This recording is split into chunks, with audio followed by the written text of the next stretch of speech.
ऐसे भजन चले, इन भजनों को गाया जा रहा है। तो भागवत श्रोता, माताओं को 9 महीने तक सात्विकी भोजन करो, अच्छे भोजन, और 9 महीने तक पड़ोसी के यहाँ से लेन देन खान पीन का बंद करो। आप खाओ तो अपने घर का भोजन करो। पड़ोसी अगर अंश मांस मदिरा खाता है, ऐसे बर्तन में यदि आप भोजन करोगे तो संतान की जो बुद्धि है वो बिगड़ जाएगी। क्योंकि जैसे आपने मुर्गी और चिड़ियों को देखा होगा, अंडे की कितनी रखवाली और अंडे पे कितना समय देती हैं, क्योंकि हमारा चूजा बच्चा ठीक से हो जाए। ऐसे ही 9 महीने तक इस गर्भ बाल की रक्षा माँ करे, और जब तरीके से माँ करेगी तो बालक विद्वान पैदा होगा। और 9 महीने में आपको करना क्या है? 9 महीने में वेद पाठ क्या होना चाहिए? वेद पाठ, रामचरितमानस है, भागवत है, सत्संग, ऐसे ग्रंथों को पढ़ना चाहिए। ऐसे ग्रंथों को जब पढ़ोगी तो विद्वान बालक पैदा होगा। पर आजकल, पहले गुरुजी 4 वेद थे, ऋग्वेद, सामवेद, यजुर्वेद और अथर्ववेद। अब ये 4 वेद फेल हो गए, लेकिन अब कलयुग के 4 वेद जोड़ कर रहे हैं।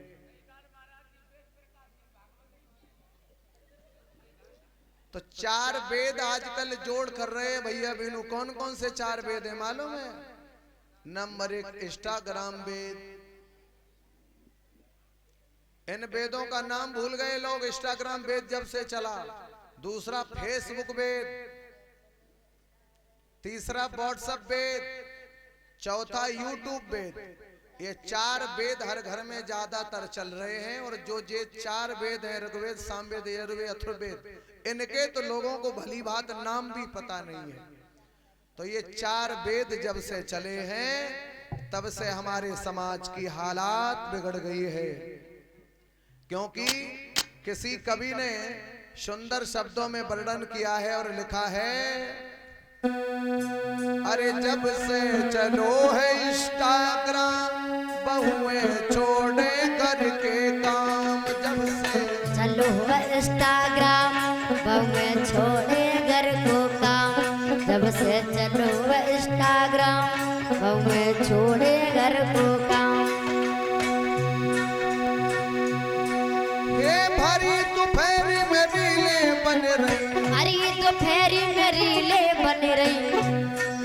अरे करती नहीं कछु काम। जब से चलो है इंस्टाग्राम, बहुएं छोड़े घर के काम। जब से चलो है इंस्टाग्राम, बहुएं छोड़े घर को काम। जब से चलो है इंस्टाग्राम, बहुएं छोड़े घर को काम। जब से चलो है इंस्टाग्राम, बहुएं छोड़े घर के काम। जब से चलो है इंस्टाग्राम, बहुएं छोड़े घर को काम। जब से चलो है इंस्टाग्राम, बहुएं छोड़े घर को काम। और देखना, मोबाइल हाथ में तो ऐसे मुंह बनाए रही मानो फाइलस मार गई। ऐसा लग रहा मन चेहरा में फाइलस मार गई। और बाप रील के चक्कर में, चाहे छत पे चैत बैसाख का महीना, वैसे कहो ऊपर छत से कुछ उठा लो तो नहीं जाए, रील के चक्कर में। तो मेरे भागवत श्रोताओं, ये दशा समाज की खराब होती चली जा रही है। दिशा और दशा में अंतर है, और जीवन का परिवर्तन दिशा और दशा से ही होता है। क्योंकि जिसके अच्छे काम होंगे, जिसके जीवन में दिशा और दशा में इतना बड़ा अंतर है, जिसकी दशा खराब हो जाएगी उसकी दिशा खराब हो जाएगी, याद रखना। जिसकी दिशा खराब होगी उसकी दशा खराब होगी, और जिसकी दिशा बन जाएगी उसकी दशा बन जाएगी। इसलिए मेरे भागवत श्रोताओं, आज पवन रेखा ने महाराज का पीतांबर पकड़ा, पुत्र प्राप्ति हुई। आज वेदों का अध्ययन नहीं, यही हाल है कि उनके अंदर उछाल पटक पड़ी है। अगर राक्षस पैदा होगा तो क्या होगा?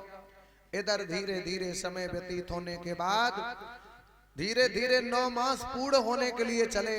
और 9 मास जिस समय पूर्ण होने के लिए चले तो होता क्या है?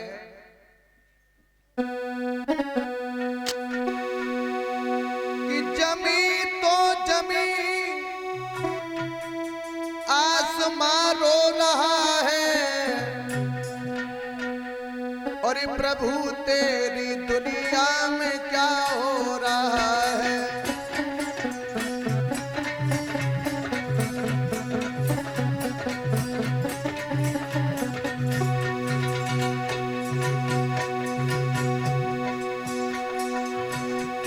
जमी तो जमी जय हो आसमां रो रहा है प्रभु तेरी दुनिया में क्या हो रहा है प्रभु तेरी दुनिया में क्या हो रहा है प्रभु तेरी दुनिया में क्या हो रहा है प्रभु तेरी दुनिया में क्या हो रहा है करम तो करम राधे ये धर्म रो रहा है